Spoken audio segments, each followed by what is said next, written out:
혹시 당신 주변에 있는 사람 중에 놓아야 할지 붙잡아야 할지 고민되는 관계가 있나요?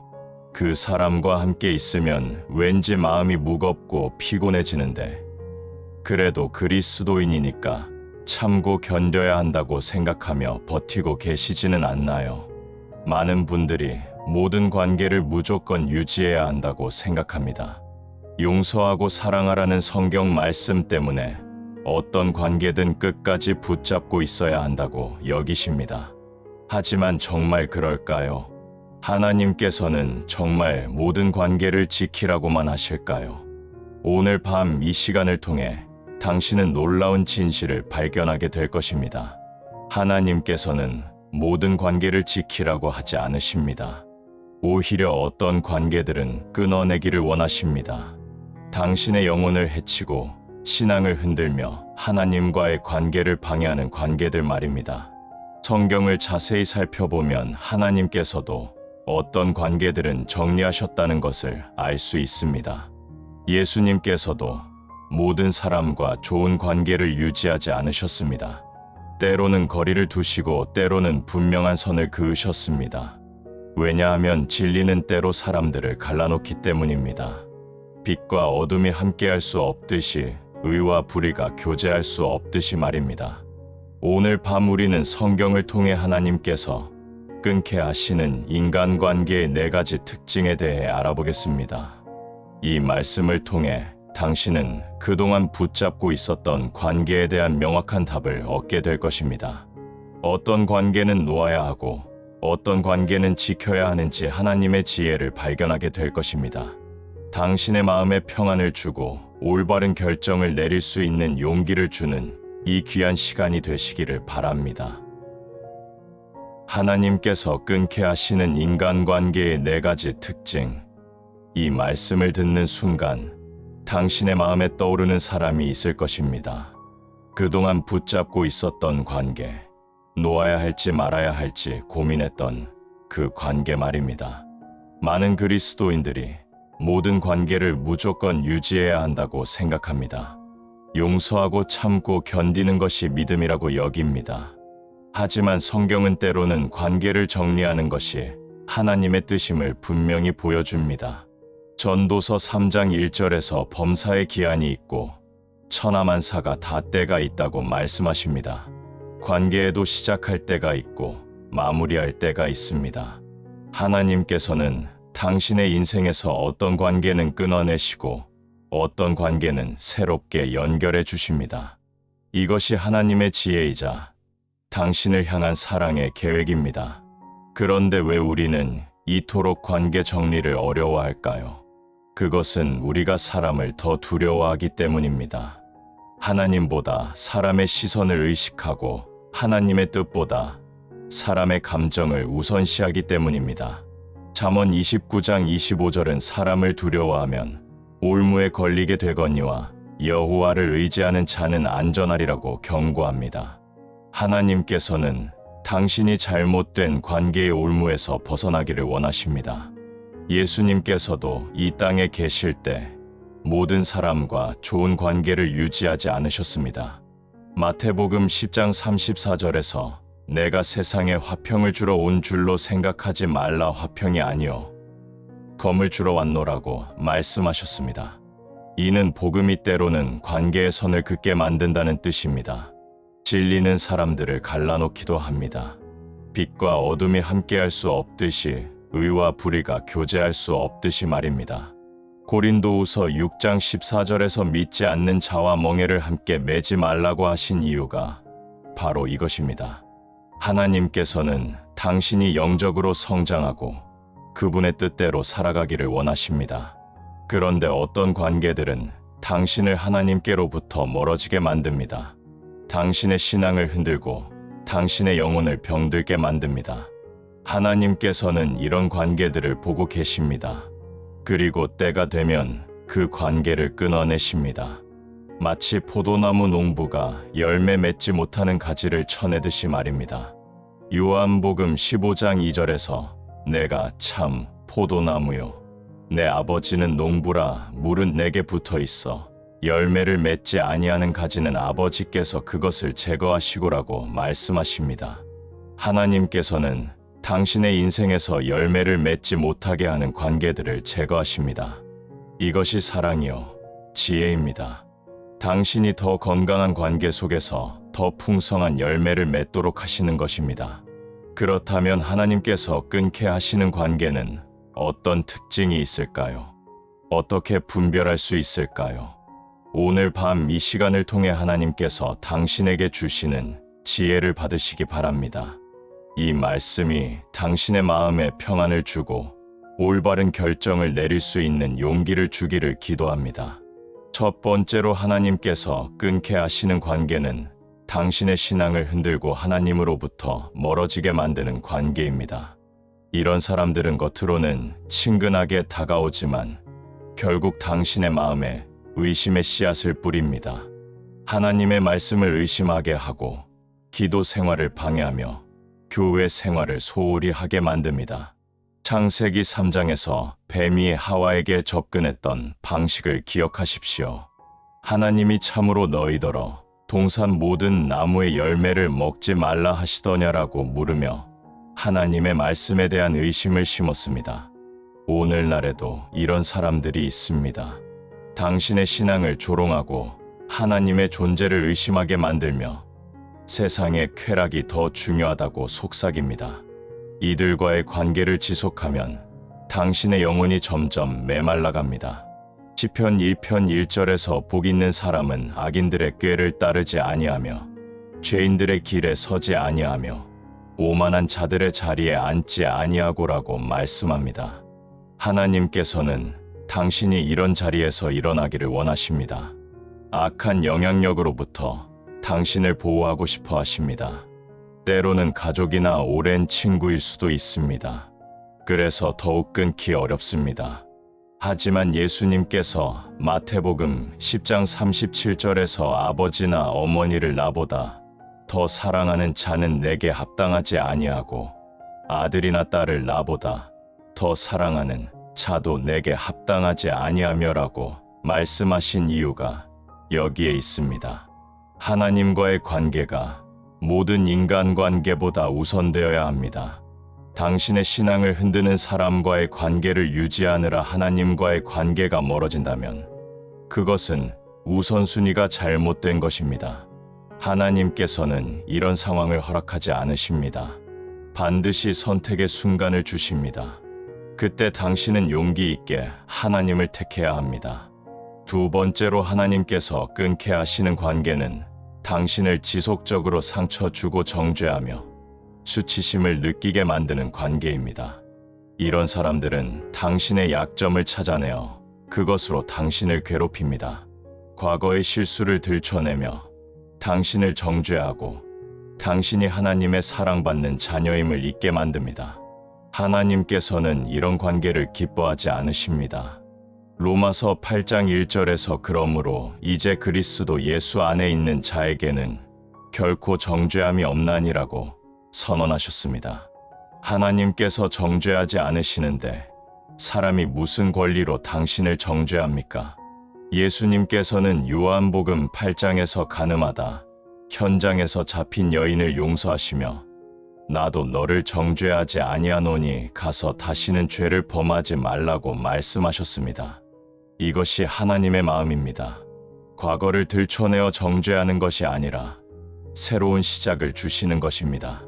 그런데 어떤 사람들은 계속해서 당신의 과거를 들춰내며 상처를 줍니다. 당신이 변화되고 성장하는 것을 인정하지 않고 옛 모습에 묶어두려고 합니다. 이런 관계는 하나님의 치유 사역을 방해합니다. 하나님께서는 당신의 상처를 치유하고 싶어 하시는데 이런 사람들이 계속해서 새로운 상처를 만들어냅니다. 이사야 43장 18절에서 너희는 이전 일을 기억하지 말며 옛적 일을 생각하지 말라고 하셨습니다. 하나님께서는 새 일을 행하고 싶어 하시는데 이런 사람들은 당신을 과거에 묶어둡니다. 특히 영적 교만에 빠진 사람들이 이런 행동을 자주 합니다. 자신은 의롭다고 생각하면서 다른 사람의 죄와 약점을 지적하는 것을 사명으로 여깁니다. 하지만 예수님께서는 마태복음 7장 3절에서 어찌하여 형제의 눈 속에 있는 티는 보고 내 눈 속에 있는 들보는 깨닫지 못하느냐고 꾸짖으셨습니다. 진정한 사랑은 약점을 드러내는 것이 아니라 덮어주는 것입니다. 베드로전서 4장 8절에서 무엇보다도 끄겁게 서로 사랑할지니 사랑은 허다한 죄를 덮느니라고 말씀하셨습니다. 이런 정죄하는 관계 속에서는 당신이 하나님의 자녀로서 가져야 할 정체성이 흔들립니다. 당신은 하나님의 형상대로 지음받은 귀한 존재입니다. 시편 139편 14절에서 내가 주께 감사함은 나를 지으심이 심히 기묘하심이라고 고백한 대로 당신은 하나님께서 기묘하게 지으신 작품입니다. 그런데 어떤 사람들은 당신을 끊임없이 비하하고 당신의 가치를 깎아내립니다.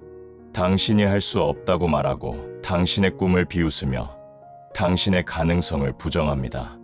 이런 사람들과 함께 있으면 당신의 자존감이 땅에 떨어지고 하나님께서 주신 꿈과 비전이 사라집니다. 하나님께서는 이런 관계를 통해 당신이 위축되는 것을 원하지 않으십니다. 빌립보서 4장 13절에서 내게 능력 주시는 자 안에서 내가 모든 것을 할 수 있느니라고 선언하신 것처럼 당신은 하나님 안에서 모든 것을 할 수 있는 존재입니다.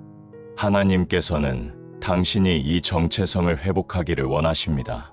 그러기 위해서는 당신을 끊임없이 정죄하고 상처 주는 관계들로부터 자유로워져야 합니다. 이것이 하나님의 사랑이요 지혜입니다. 세 번째로 하나님께서 끊게 하시는 관계는 당신을 이용하고 착취하며 일방적으로 받기만 하는 관계입니다.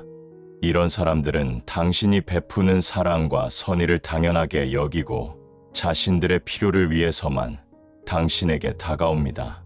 어려울 때만 찾아와서 도움을 요청하고 일이 해결되면 연락을 끊습니다. 당신의 시간과 에너지와 물질을 소모시키면서도 감사할 줄 모르고 오히려 더 많은 것을 요구합니다. 하나님께서는 이런 관계를 기뻐하지 않으십니다. 누가복음 6장 35절에서 오직 너희는 원수를 사랑하고 선대하며 아무것도 바라지 말고 구워주라고 말씀하셨지만 이것이 일방적인 착취를 허용하라는 뜻은 아닙니다.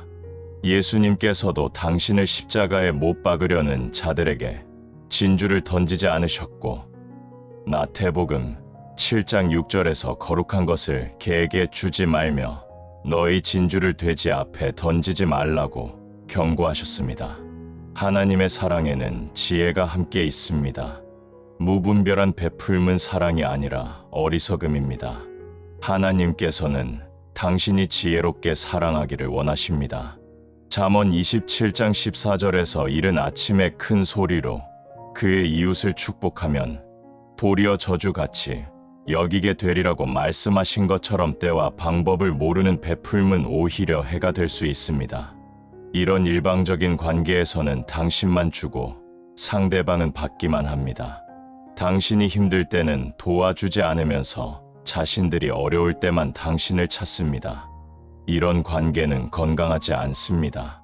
진정한 관계는 서로 주고받는 것입니다. 갈라디아서 6장 2절에서 너희가 짐을 서로 지라 그리하여 그리스도의 법을 성취하라고 말씀하신 것처럼 관계는 일방적이 아니라 상호적이어야 합니다. 하나님께서도 우리와 일방적인 관계를 맺지 않으십니다. 하나님께서는 우리에게 무한한 사랑을 주시지만 동시에 우리의 응답을 원하십니다. 우리의 사랑과 순종과 예배를 받으시기를 기뻐하십니다. 이것이 건강한 관계의 모델입니다. 그런데 어떤 사람들은 당신을 현금 자동 인출기처럼 여깁니다. 필요할 때만 찾아와서 뽑아가고 다시 떠납니다. 당신의 감정이나 상황은 고려하지 않습니다. 당신이 아무리 힘들어도 자신들의 필요가 더 중요하다고 생각합니다. 이런 사람들과의 관계를 계속 유지하면 당신은 점점 지쳐갑니다. 마태복음 11장 28절에서 예수님께서 수고하고 무거운 짐 진 자들아 다 내게로 오라. 내가 너희를 쉬게 하리라고 말씀하셨는데 이런 사람들은 당신에게 쉼을 주지 않습니다. 오히려 더 무거운 짐을 지워줍니다.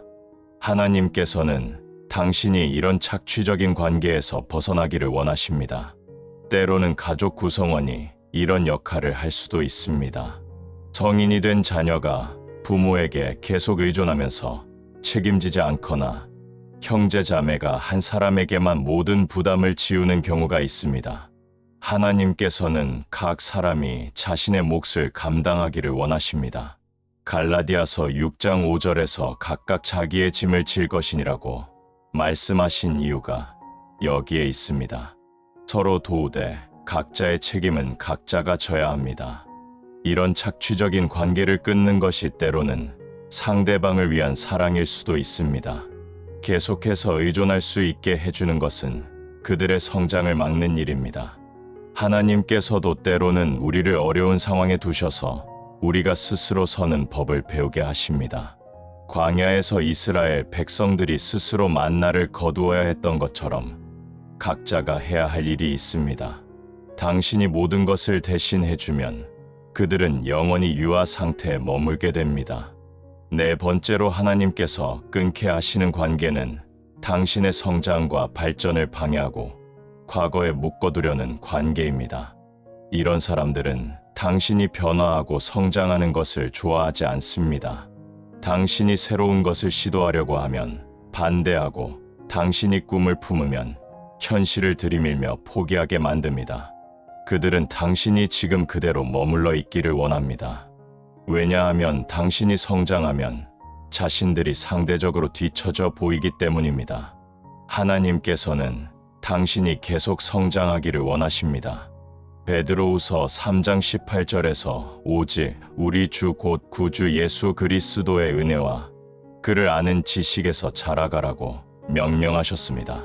성장은 선택이 아니라 명령입니다. 그런데 어떤 사람들은 당신의 성장을 질투하고 방해합니다. 당신이 새로운 기회를 얻으면 시기하고 당신이 축복받으면 불편해합니다. 이런 사람들과 함께 있으면 당신은 자신을 축소시키게 됩니다. 당신의 빛을 감추고 당신의 재능을 숨기게 됩니다. 마태복음 5장 16절에서 이같이 너희 빛이 사람 앞에 비치게 하여 그들로 너희 착한 행실을 보고 하늘에 계신 너희 아버지께 영광을 돌리게 하고 하셨는데 이런 사람들은 당신의 빛을 끄려고 합니다. 하나님께서는 당신이 그분의 형상을 닮아가며 계속 변화되기를 원하십니다. 고린도후서 3장 18절에서 우리가 다 수건을 벗은 얼굴로 거울을 보는 것 같이 주의 영광을 보매 그와 같은 형상으로 변화하여 영광에서 영광에 이르니라고 말씀하셨습니다. 영광에서 영광으로 변화하는 것이 하나님의 계획입니다. 그런데 어떤 사람들은 당신을 과거의 모습에 가두어 두려고 합니다. 당신이 과거에 실패했던 일을 계속 상기시키며 당신은 원래 그런 사람이라고 낙인 찍습니다. 당신이 변화했다는 증거를 보여주어도 믿지 않고 당신의 새로운 시도를 비웃습니다. 이런 사람들은 당신의 과거를 무기로 사용합니다. 예수님께서 고향 나사렛에서 경험하신 일이 바로 이것입니다. 마가복음 6장에서 나사렛 사람들은 예수님을 보고 이는 그 목수가 아니냐, 마리아의 아들이 아니냐라고 말하며 예수님을 과거의 정체성에 가두어 두려고 했습니다. 그들은 예수님의 지혜와 능력을 인정하지 않았고 결국 예수님께서는 고향에서 큰 권능을 행하지 못하셨습니다. 마가복음 6장 5절에서 거기서는 몇 사람의 병자에게 손을 얹어 고치실 뿐 아무 권능도 행하실 수 없었더라고 기록되어 있습니다. 불신과 편견이 하나님의 역사를 막는 것입니다. 당신 주변에도 이런 사람들이 있을 것입니다. 당신이 아무리 노력해도 인정해주지 않고 당신이 아무리 변화해도 믿어주지 않는 사람들 말입니다. 이들은 당신을 과거의 틀에 가두어 두고 싶어 합니다. 왜냐하면 당신이 변화하면 자신들도 변화해야 한다는 압박을 느끼기 때문입니다. 당신이 성장하면 자신들의 현재 상태가 부끄러워지기 때문입니다. 그래서 그들은 당신의 변화를 인정하지 않으려고 합니다. 하나님께서는 이런 환경에서 당신을 빼내시고 새로운 환경으로 이끄십니다. 아브라함에게 갈대아 우르를 떠나라고 하신 것도 이 때문입니다. 창세기 12장 1절에서 여호와께서 아브라함에게 이르시되 너는 너의 고향과 친척과 아버지의 집을 떠나 내가 내게 보여줄 땅으로 가라고 명령하셨습니다. 과거의 환경과 과거의 사람들로부터 떠나야 새로운 축복을 받을 수 있습니다. 때로는 물리적으로 떠나야 할 때도 있고 때로는 정서적으로 거리를 두어야 할 때도 있습니다.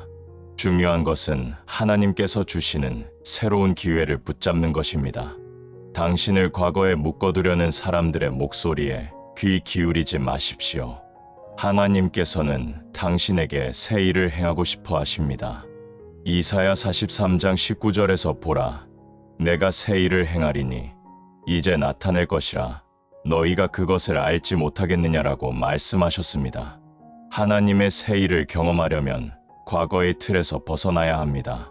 이런 성장을 방해하는 사람들은 종종 당신의 꿈과 비전을 조롱합니다. 당신이 하나님께 받은 꿈을 나누면 현실적이지 않다고 말하고 당신의 수준에 맞지 않는다고 비웃습니다. 하지만 하나님께서 주시는 꿈은 항상 당신의 현재 수준보다 큽니다. 에베소서 3장 20절에서 우리 가운데서 역사하시는 능력대로 우리가 구하거나 생각하는 모든 것에 더 넘치도록 능히 하실 이에게라고 하신 것처럼 하나님의 계획은 항상 우리의 상상을 초월합니다.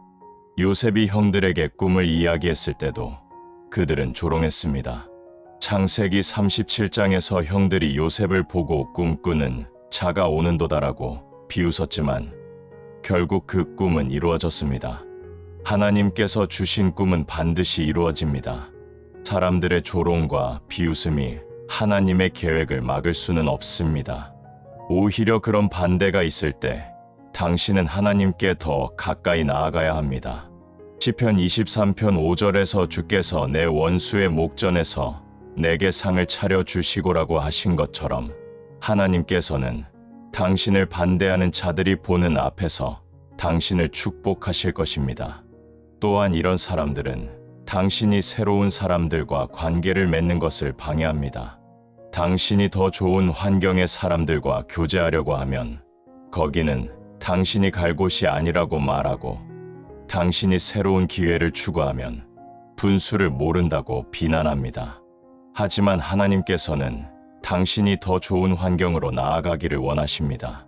잠언 27장 17절에서 철이 철을 날카롭게 하는 것 같이 사람이 그의 친구의 얼굴을 빛내느니라고 말씀하신 것처럼 좋은 사람들과의 관계는 당신을 더욱 빛나게 만들어줍니다. 당신은 당신보다 나은 사람들과 교제할 권리가 있습니다. 당신보다 더 지혜롭고 더 성숙하고 더 성공한 사람들로부터 배울 권리가 있습니다. 고린도전서 15장 33절에서 악한 동무들은 선한 행실을 더럽힌다고 경고하셨듯이 좋지 않은 관계는 당신을 끌어내리지만 좋은 관계는 당신을 끌어올려줍니다. 하나님께서는 당신이 이런 4가지 특징을 가진 관계들로부터 자유로워지기를 원하십니다. 하지만 많은 그리스도인들이 이런 관계를 끊는 것에 대해 죄책감을 느낍니다. 사랑하고 용서하라고 하신 말씀 때문에 모든 관계를 무조건 참고 견뎌야 한다고 생각합니다. 그러나 성경을 자세히 살펴보면 하나님께서도 어떤 관계들은 정리하셨다는 것을 알 수 있습니다. 하나님께서는 아담과 하와를 에덴 동산에서 내보내셨습니다. 그들이 하나님과의 올바른 관계를 유지할 수 없는 상태가 되었기 때문입니다. 창세기 3장 23절에서 여호와 하나님이 이르시되 보라, 이 사람이 선악을 아는 일에 우리 중 하나같이 되었으니 그가 그의 손을 들어 생명나무 열매도 따서 먹고 영원히 살까 하노라 하시고라고 하시며 그들을 동산에서 내보내셨습니다. 이것은 사랑이 없어서가 아니라 더 큰 사랑 때문이었습니다.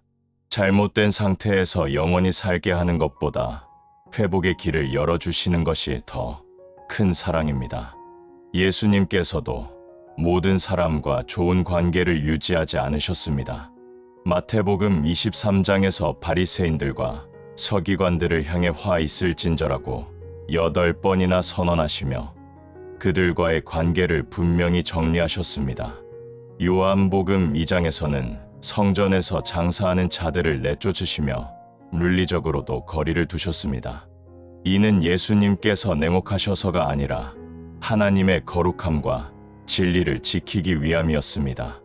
때로는 관계를 정리하는 것이 더 큰 사랑일 수 있습니다. 바울 사도도 마가 요한과의 관계를 한때 정리했습니다. 사도행전 15장에서 바나바와 바울이 마가 요한 때문에 심한 다툼을 벌이고 결국 갈라서게 됩니다. 바울은 마가 요한이 이전의 사역을 중도에 포기했다는 이유로 함께 할 수 없다고 판단했습니다. 이는 개인적인 감정이 아니라 사역의 효율성과 신뢰성을 고려한 결정이었습니다. 훗날 바울은 마가 요한을 다시 받아들였지만 당시에는 거리를 두는 것이 옳은 선택이었습니다.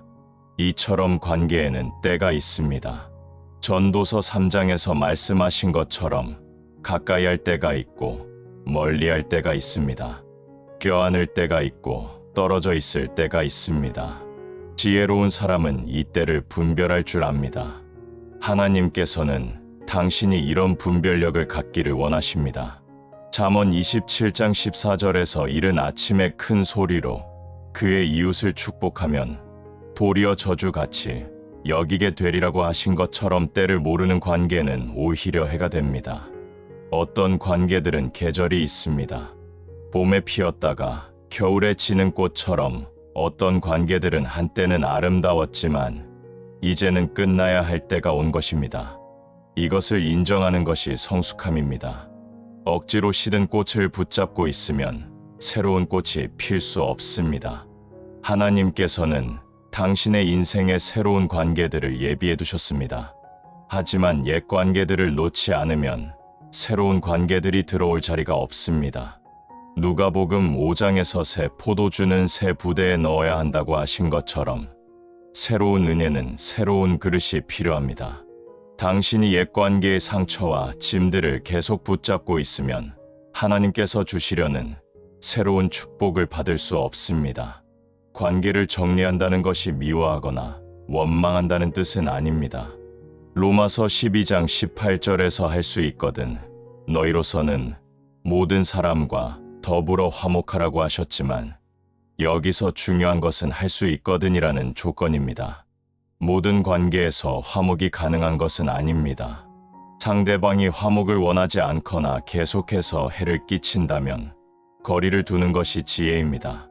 예수님께서도 마태복음 10장에서 너희를 받아들이지도 않고 너희 말을 듣지도 않거든 그 집이나 성에서 나가며 너희 발에 먼지를 떨어버리라고 말씀하셨습니다. 모든 곳에서 환영받을 수는 없고 모든 사람과 좋은 관계를 유지할 수도 없습니다. 중요한 것은 하나님과의 관계를 최우선으로 두는 것입니다. 관계를 정리할 때는 원망이나 분노가 아니라 용서와 축복의 마음으로 해야 합니다. 마태복음 5장 44절에서 너희 원수를 사랑하며 너희를 박해하는 자를 위하여 기도하라고 하셨습니다. 거리를 두되 미워하지는 말아야 합니다. 그들의 앞날을 위해 기도하고 그들이 하나님께 돌아오기를 바라는 마음을 가져야 합니다. 이것이 그리스도인의 관계 정리 방식입니다. 또한 관계를 정리할 때는 섣불리 판단하지 말고 충분한 기도와 성찰의 시간을 가져야 합니다. 잠언 19장 2절에서 지식 없는 소원은 선하지 못하고 발이 급한 자는 길을 그르치느니라고 하셨습니다. 감정적으로 성급하게 관계를 끊어서는 안 됩니다. 하나님께 지혜를 구하고 시간을 두고 기도하며 정말 그 관계가 하나님의 뜻에 어긋나는지 분별해야 합니다. 야고보서 1장 5절에서 너희 중에 누구든지 지혜가 부족하거든 모든 사람에게 후히 주시고 꾸짖지 아니하시는 하나님께 구하라고 하셨습니다. 하나님께서는 당신이 올바른 관계를 분별할 수 있는 지혜를 주실 것입니다. 그리고 그 지혜를 따라 행할 때 놀라운 변화가 일어날 것입니다. 먼저 당신의 마음에 평안이 찾아올 것입니다. 그동안 당신을 괴롭히고 상처 주던 관계들로부터 자유로워지면 마음의 무거운 짐이 벗겨집니다. 빌립보서 4장 7절에서 모든 지각에 뛰어난 하나님의 평강이 그리스도 예수 안에서 너희 마음과 생각을 지키시리라고 약속하신 그 평강을 경험하게 될 것입니다. 독성이 있는 관계들은 당신의 마음을 계속 어지럽히고 불안하게 만듭니다. 그런 관계들로부터 벗어나면 오랫동안 잃어버렸던 내적 평안을 되찾게 됩니다. 이는 단순히 문제가 사라져서가 아니라 하나님의 뜻에 순종했기 때문에 오는 평안입니다. 순종에는 항상 평안이 따릅니다. 이사야 48장 17절에서 평강을 위하여 내게 큰 고통이 있었나니 주께서 나의 영혼을 사랑하사 멸망의 구덩이에서 건지셨고라고 고백한 것처럼 때로는 고통스러운 결정이 더 큰 평강을 가져다 줍니다. 잘못된 관계를 정리하는 것이 당장은 어렵고 아플 수 있지만 결국 그것이 당신에게 참된 평강을 가져다 줄 것입니다. 둘째로 당신의 영적 생활이 회복될 것입니다. 그동안 당신의 신앙을 흔들고 하나님과의 관계를 방해하던 사람들이 사라지면 다시 하나님께 집중할 수 있게 됩니다. 기도할 시간과 마음의 여유가 생기고 하나님의 말씀을 묵상할 수 있는 평안함이 찾아옵니다. 시편 42편 1절에서 하나님이여 사슴이 시냇물을 찾기에 갈급함 같이 내 영혼이 주를 찾기에 갈급하나이다라고 고백한 그 갈급함이 당신의 마음에 다시 생겨날 것입니다. 독성 있는 관계들은 당신의 영적 갈급함을 메마르게 만듭니다. 그들과 함께 있으면 세상적인 것들에만 관심을 갖게 되고 하나님에 대한 열망이 식어갑니다. 하지만 그런 관계들로부터 자유로워지면 다시 하나님을 향한 순수한 마음이 되살아납니다. 마태복음 5장 8절에서 마음이 청결한 자는 복이 있나니 그들이 하나님을 볼 것임이요라고 하신 그 복을 경험하게 될 것입니다. 셋째로 당신의 자존감과 정체성이 회복될 것입니다. 그동안 당신을 정죄하고 비하하며 과거에 묶어두려던 사람들로부터 벗어나면 당신이 누구인지 다시 기억하게 됩니다. 당신은 하나님의 사랑받는 자녀이며 그분의 형상대로 지음받은 귀한 존재입니다. 에베소서 1장 4절에서 곧 창세전에 그리스도 안에서 우리를 택하사 우리로 사랑 안에서 그 앞에 거룩하고 흠이 없게 하시려고라고 하신 것처럼 당신은 창세 전부터 하나님께 택함받은 특별한 존재입니다. 하지만 당신을 끊임없이 비난하고 무시하는 사람들과 함께 있으면 이 정체성을 잊어버리게 됩니다. 그들의 부정적인 말들이 당신의 마음에 뿌리 내려 당신 스스로를 가치 없는 존재로 여기게 됩니다. 하나님께서는 이런 상황을 원하지 않으십니다. 당신이 그분 안에서 발견할 수 있는 참된 정체성을 회복하기를 원하십니다. 넷째로 새로운 관계들이 당신의 삶에 들어올 것입니다. 하나님께서는 당신이 옛 관계들을 정리하고 나면 새로운 사람들을 보내주십니다. 이들은 당신을 격려하고 세워주며 함께 성장할 수 있는 건강한 관계들입니다. 잠언 17장 17절에서 친구는 모든 때에 사랑하고 형제는 위급한 때를 위하여 낳느니라고 하신 그런 진정한 친구들을 만나게 될 것입니다. 하나님께서는 이미 그런 사람들을 예비해 두셨습니다. 당신이 잘못된 관계들 때문에 바쁘게 지내느라 만나지 못했을 뿐입니다. 공간이 비워져야 새로운 것이 들어올 수 있습니다. 당신의 시간과 에너지와 감정이 독성 있는 관계들에 모두 소모되고 있으면 하나님께서 보내시는 좋은 사람들을 만날 여유가 없습니다. 하지만 그런 관계들을 정리하면 새로운 만남을 위한 공간이 생깁니다. 다섯째로 당신의 꿈과 비전이 되살아날 것입니다. 그동안 당신의 꿈을 조롱하고 비전을 꺾으려던 사람들로부터 자유로워지면 하나님께서 당신에게 주신 소명을 다시 발견하게 됩니다.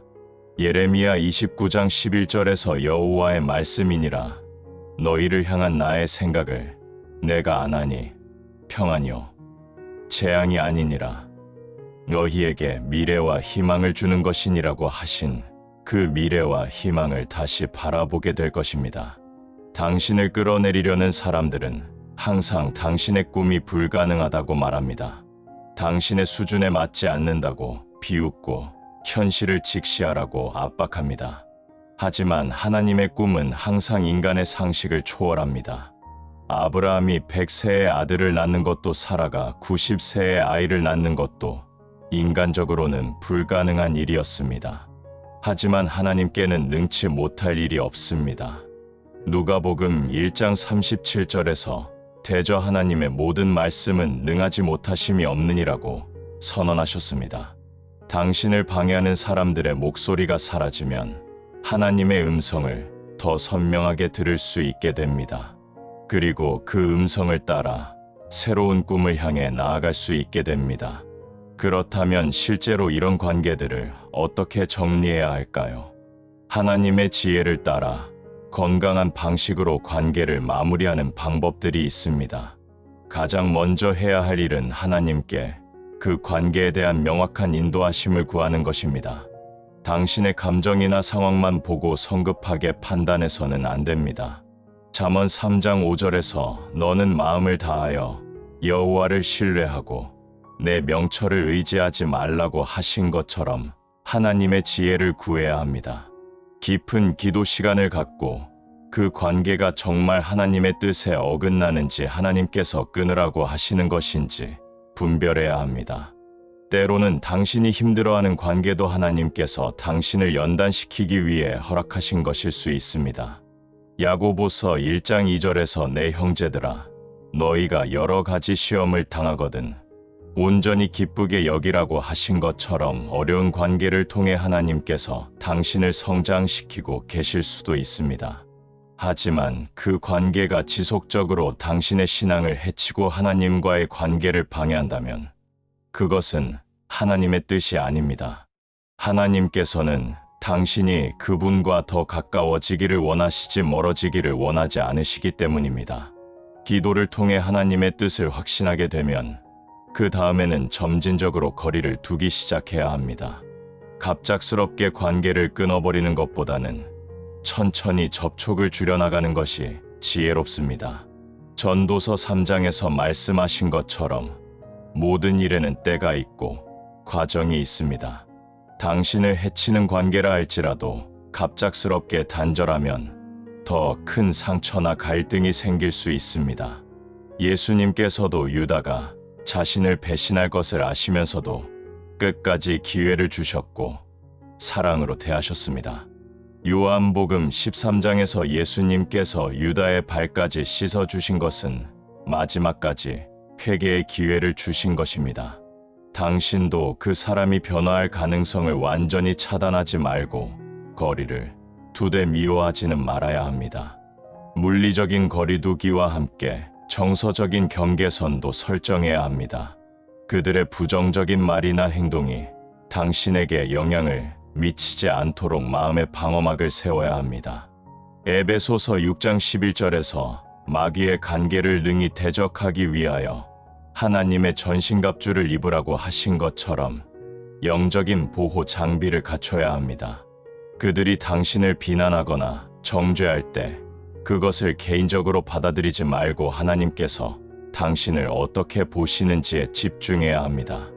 로마서 8장 31절에서 하나님이 우리를 위하시면 누가 우리를 대적하리요라고 하신 것처럼 하나님께서 당신의 편이시라는 사실을 기억해야 합니다. 이 과정에서 가장 중요한 것은 용서를 유지하는 것입니다. 관계를 정리한다고 해서 그 사람을 미워하거나 원망해서는 안 됩니다. 마태복음 6장 14절에서 너희가 사람의 잘못을 용서하면 너희 하늘 아버지께서도 너희 잘못을 용서하시려니와라고 하신 것처럼 용서는 선택이 아니라 명령입니다. 용서한다는 것이 그들의 잘못된 행동을 계속 받아들이거나 관계를 지속해야 한다는 뜻은 아닙니다. 용서는 당신의 마음에서 원망과 분노를 내려놓는 것이고, 관계 정리는 현실적인 지혜의 문제입니다. 당신은 그들을 용서하면서도 건강한 거리를 유지할 수 있습니다. 실제로 관계를 정리할 때는 가능하면 정직하고 부드럽게 의사를 전달하는 것이 좋습니다. 에베소서 4장 15절에서 사랑 안에서 참된 것을 하여라고 하신 것처럼 사랑의 마음으로 진실을 말해야 합니다. 그들에게 당신이 지금 다른 방향으로 인생을 살아가고 있으며 예전처럼 자주 만나기 어렵다고 솔직하게 이야기할 수 있습니다. 그들의 잘못을 직접적으로 지적하기보다는 당신의 상황 변화를 중심으로 설명하는 것이 지혜롭습니다. 하지만 만약 그들이 당신의 결정을 존중하지 않고 계속해서 압박하거나 조종하려고 한다면 더욱 단호하게 경계선을 세워야 합니다. 가족 관계에서는 더욱 신중해야 합니다. 완전히 관계를 끊기보다는 접촉의 빈도와 깊이를 조절하는 것이 현명합니다. 명절이나 특별한 날에만 만나고 일상적인 교류는 최소화할 수 있습니다. 가족이라는 이유로 모든 것을 참고 견뎌야 한다고 생각하지 마십시오. 하나님께서는 당신이 가족으로부터도 상처받기를 원하지 않으십니다. 예수님께서도 마태복음 12장에서 누가 내 어머니이며 누가 내 형제들이냐 하시고 하늘에 계신 내 아버지의 뜻대로 하는 자가 내 형제요, 자매요, 어머니라고 말씀하셨습니다. 혈연 관계보다 영적 관계가 더 중요할 수 있습니다. 이 모든 과정을 거치면서 당신은 하나님께서 참으로 지혜로우신 분임을 깨닫게 될 것입니다. 그분은 당신의 인생에서 무엇이 유익하고 무엇이 해로운지 정확히 아십니다. 때로는 당신이 붙잡고 싶어하는 관계도 놓게 하시고, 때로는 당신이 피하고 싶어하는 관계도 유지하게 하십니다. 하나님의 계획은 항상 당신의 생각보다 높고 깊습니다. 이사야 55장 8절에서 이는 하늘이 땅보다 높음 같이 내 길은 너희의 길보다 높으며 내 생각은 너희의 생각보다 높음이니라고 하신 것처럼 하나님의 방법은 우리의 상상을 뛰어넘습니다. 당신이 지금 힘들어하는 관계 때문에 괴로워하고 있다면 그것이 하나님께서 당신을 새로운 단계로 이끄시는 신호일 수 있습니다. 하나님께서는 당신을 더 높은 곳으로 부르고 계십니다. 더 깊은 신앙으로, 더 넓은 사역으로, 더 풍성한 관계로 이끌고 계십니다. 그런데 옛 관계들이 당신을 붙잡고 있으면 새로운 곳으로 나아갈 수 없습니다. 아브라함이 갈대아 우르를 떠나지 않았다면 약속의 땅 가나안을 얻을 수 없었던 것처럼 당신도 옛것을 놓아야 새것을 얻을 수 있습니다. 하나님께서는 당신의 마음이 아프다는 것을 아십니다. 관계를 정리하는 것이 얼마나 어렵고 고통스러운 일인지 누구보다 잘 아십니다. 하나님 자신도 사랑하는 아들을 십자가에 내어주시는 아픔을 경험하셨기 때문입니다. 요한복음 3장 16절에서 하나님이 세상을 이처럼 사랑하사 독생자를 주셨으니라고 하신 것처럼 사랑 때문에 놓아주는 아픔을 하나님께서도 겪으셨습니다. 그분은 당신의 마음을 이해하시고 위로해 주실 것입니다. 이사야 43장 2절에서 야곱아 너를 창조하신 여호와께서 지금 말씀하시느니라. 이스라엘아 너를 지으신 이가 말씀하시느니라. 두려워하지 말라. 내가 너를 구속하였고 내가 너를 지명하여 불렀나니 너는 내 것이라고 하신 것처럼 당신은 하나님의 소유입니다. 그분이 당신을 돌보실 것입니다. 관계를 정리한 후에는 그 빈자리를 하나님으로 채우는 것이 중요합니다. 사람들로부터 받지 못했던 사랑과 인정과 격려를 하나님께로부터 받으십시오. 시편 136편에서 계속 반복되는 그 인자하심이 영원함이라는 고백처럼 하나님의 사랑은 변하지 않고 끝나지 않습니다. 사람들의 사랑은 조건적이고 한계가 있지만 하나님의 사랑은 무조건적이고 무한합니다. 예레미야 31장 3절에서 여호와께서 옛적에 나에게 나타나사 얘가 무궁한 사랑으로 너를 사랑하는 고로 인자함으로 너를 이끌었다 하셨나니라고 하신 것처럼 하나님의 사랑은 영원하고 변함없습니다. 이 사랑 안에서 안식하십시오. 이 사랑으로 상처를 치유받으십시오. 또한 새로운 관계들을 위해 기도하십시오. 하나님께서는 이미 당신을 위한 좋은 사람들을 예비해 두셨습니다. 당신을 세워주고 격려해주며 함께 하나님의 뜻을 이루어갈 동역자들을 준비해 두셨습니다. 잠언 18장 24절에서 친구를 많이 두는 자에게는 해가 있으나 어떤 친구는 형제보다 가까운이라고 하신 것처럼 참된 친구 한 명이 1000명의 가짜 친구보다 낫습니다. 하나님께서는 당신에게 그런 참된 친구들을 보내주실 것입니다. 당신이 옛 관계들로 바빠서 만나지 못했던 그 좋은 사람들과의 만남이 이제 시작될 것입니다. 무엇보다 이 모든 과정을 통해 당신은 하나님과 더 깊은 관계를 맺게 될 것입니다. 사람들에게 의존하던 마음이 하나님께로 향하게 되고 사람들에게서 찾던 만족을 하나님 안에서 발견하게 될 것입니다. 시편 116편 1절에서 여호와께서 내 음성과 내 간구를 들으심으로 내가 그를 사랑하는도다라고 고백한 것처럼 하나님께서 당신의 기도를 들으시고 응답하시는 경험을 하게 될 것입니다. 사람들은 때로 당신의 말을 듣지 않고 이해하지 못하지만 하나님께서는 항상 당신의 마음을 아시고 들어주십니다. 이것이 진정한 위로이고 참된 관계입니다. 마지막으로 이 과정을 통해 당신은 다른 사람들을 도울 수 있는 사람이 될 것입니다. 고린도후서 1장 3절에서 모든 위로의 하나님이시여 우리의 모든 환난 중에서 우리를 위로하사 우리로 하여금 하나님께 받는 위로로서 모든 환난 중에 있는 자들을 능히 위로하게 하시는 이시라고 하신 것처럼 당신이 받은 위로로 다른 사람들을 위로할 수 있게 될 것입니다. 당신과 같은 어려움을 겪고 있는 사람들에게 지혜와 용기를 줄 수 있을 것입니다. 하나님께서는 당신의 고통도 헛되이 버려두지 않으시고 다른 사람들을 섬기는 도구로 사용하실 것입니다. 오늘 밤 이 말씀을 들으시는 모든 분들이 하나님의 지혜를 따라 올바른 관계들을 분별하고 건강한 관계들을 세워나가시기를 기도합니다. 하나님께서 끊으라고 하시는 관계는 용기 있게 정리하시고 하나님께서 세우라고 하시는 관계는 지혜롭게 가꾸어 나가시기 바랍니다. 모든 관계의 중심에 하나님을 모시고 그분의 사랑 안에서 참된 교제를 누리시기를 축복합니다. 사랑하는 여러분, 오늘 밤 우리는 하나님께서 끊게 하시는 인간관계의 4가지 특징에 대해 깊이 살펴보았습니다. 당신의 신앙을 흔들고 하나님으로부터 멀어지게 만드는 관계, 당신을 지속적으로 상처 주고 정죄하며 수치심을 느끼게 만드는 관계, 당신을 이용하고 착취하며 일방적으로 받기만 하는 관계, 그리고 당신의 성장과 발전을 방해하고 과거에 묶어두려는 관계들 말입니다. 이런 관계들로부터 자유로워지는 것은 하나님의 사랑이자 지혜입니다.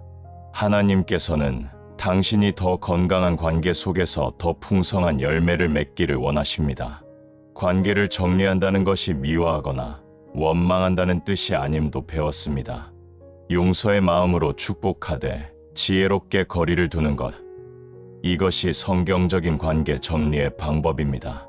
여러분도 이 말씀을 통해 하나님의 뜻을 분별하고 올바른 관계들을 세워나가시기 바랍니다. 그동안 붙잡고 있었던 관계 때문에 고민하셨다면 이제 하나님께 지혜를 구하십시오. 그분께서 명확한 인도하심을 주실 것입니다. 하나님께서 끊으라고 하시는 관계는 용기 있게 정리하고 하나님께서 세우라고 하시는 관계는 지혜롭게 가꾸어 나가시기 바랍니다.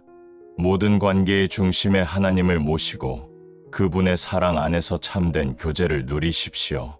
옛 관계들을 정리한 자리에 하나님께서 예비하신 새로운 관계들이 들어올 것입니다. 당신을 세워주고 격려해주며 함께 하나님 나라를 이루어갈 귀한 동역자들을 만나게 될 것입니다. 무엇보다 이 모든 과정을 통해 하나님과 더 깊은 관계를 맺게 되실 것입니다. 사람들에게서 찾던 만족을 하나님 안에서 발견하고 그분의 무한하신 사랑으로 모든 상처가 치유될 것입니다. 오늘 밤 이 말씀이 당신의 마음에 평안을 주고 새로운 소망을 주었기를 바랍니다. 하나님의 지혜를 따라 건강한 관계들을 세워나가는 복된 인생이 되시기를 축복합니다. 댓글로 여러분의 기도 제목을 적어주세요. 여러분 한 분 한 분을 위해 기도하겠습니다. 하나님의 은혜와 평강이 여러분과 함께 하시기를 기도드립니다.